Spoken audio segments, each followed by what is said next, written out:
So as I'm pulling up, I'm like, Ashley, get your seatbelt off, get ready to go talk to them. I'm not getting out because I hate conflict. And this just appeared to be a situation that was going to involve conflict. Like, y'all are in our spot.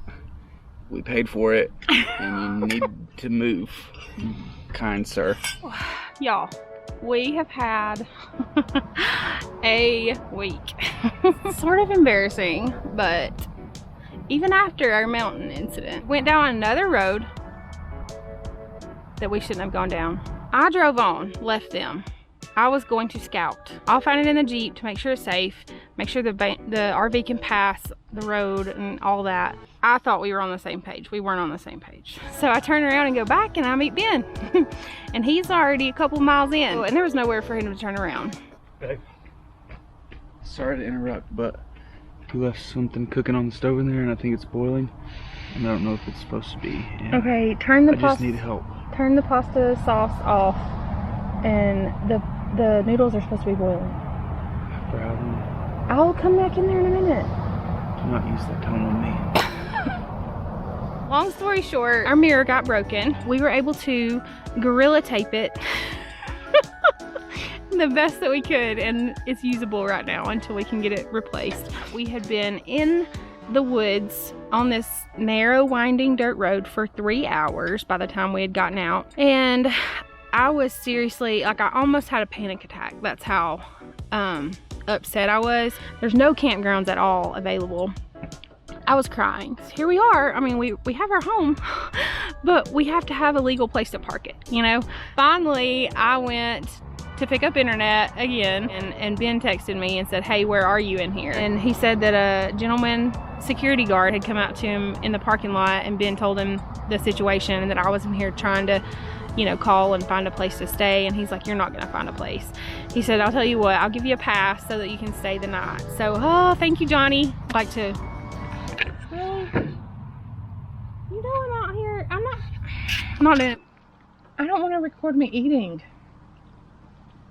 We're just continuing the conversation. Oh my gosh. Chew your mouth closed.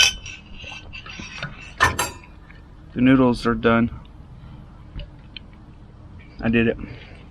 Found out that full hookup was $83 or something crazy a night.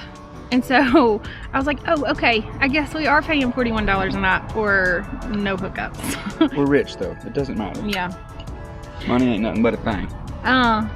We get over to our spot over here at this campground. It's actually really nice, beautiful, tucked back into the forest. It's kind of cool. Yeah. It's got a cool vibe. And then we head out for the rest of the afternoon to go explore a little bit. We do a little hike. We go to a place. Eating in a teepee. Yeah, we did eat in a teepee. That was fun. This is a place called Dornan's. It's a Chuck Wagon Grill, and you should definitely check it out.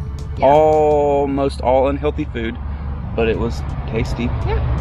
Pretty good. So we get back to our campsite about, it was kind of late. It was 9:45-ish. And as we're pulling around the corner, we see a minivan and a family, like with the hatch open, like unloading all their stuff, like right next to our RV. In our spot where the Jeep is supposed to be parked. So as I'm pulling up, I'm like, Ashley, get your seatbelt off, get ready to go talk to them. I'm not getting out because I hate conflict. And this just appeared to be a situation that was going to involve conflict. Like, y'all are in our spot.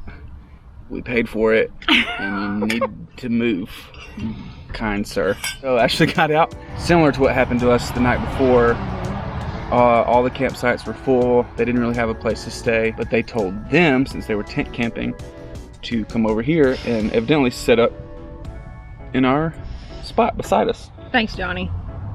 Johnny, you are Johnny. Johnny was a super nice guy. I had already talked to him and told him that they needed to, if they wanted to get a spot, they needed to go get in line about 6:30 the next morning because they fill up really fast. He said he was planning on it. At this point now, it's after 10. They're still trying to set up their tent. It's right outside. I'll put some footage of, like, kind of to show you where they're at. It's right outside of our, like, bedroom slide. Like, no joke. So we can hear everything that they're doing and everything that they're saying. They have a 14-year-old son. How do you know that detail about him, Ben? It's because he shared way too many details very loudly for the whole campsite to hear. He's hollering for his mommy. No, yeah. He says mommy a lot, which is fine if you do that. You're 14. Just caught us off guard a little bit. Mommy. Then told us, he didn't tell us, but he basically told us that he hadn't pooped in 3 days and he had a strong suspicion that he had a hernia. So we don't know, but he was just yelling that for the whole campsite to hear. So they do get up early because, again, we can hear everything. So when they get up and I look out our window and see the 2 adults, the mom and dad, driving off to go stand in line, leaving all their stuff, bikes everywhere still. And then I pulled up because I had gone to the same lodge to use the Wi-Fi for a few minutes. I came back and it looked like they were packing up. They were loading the van up, but then a few minutes later, they just pulled out, left in their van, and left all their stuff still up in our business. Of course we want to help somebody. I mean, if somebody needs a place to stay, then absolutely. It would have been nice to have known, and also would have been nice to have helped find a spot for them around our camp area rather than right next to our bedroom. But at the same time, we paid for the spot. They were getting to stay for free. Cannon's awake. So now we want to at least go talk to management or something, just to kind of explain. And when I say we, I mean Ashley. Again, she's gonna go handle conflict. We are actually like just looking for, hey, can we get half off? See if they could help out for the inconvenience. So Ashley went to go talk to management. The front desk person wasn't a manager, but she was super sweet, and I just told her what had happened. So we got here and somebody was set up in our campsite. She just like made a real funny face, and she's like, well, we don't typically do stuff like that. So she looks in the computer and finds my site and says, okay, let me talk to my manager. So the manager came by and Ashley was still gone. She talked to me, super apologetic. And again, this video is not to like bash anybody for how they camped or anything like that, or not following etiquette, but more just to brag on customer service of Headwaters Lodge and Campground, and just how far you can go above and beyond. Like I said, we were walking in kind of thinking we might free get night or half off, night. just something, just acknowledgement of sorry for the inconvenience.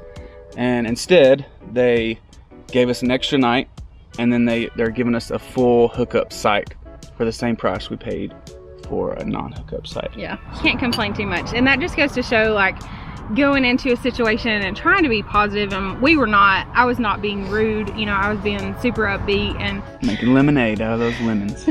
Again, the purpose of this video is really just to give a big shout out to Headwaters Lodge and Campground for going above and beyond in their customer service, and it just shows how far a little kindness and good attitude will take you. With this upgrade, we're even more secluded, which is good. Full hookup, double the value of what we paid for, and thank you, Headwaters.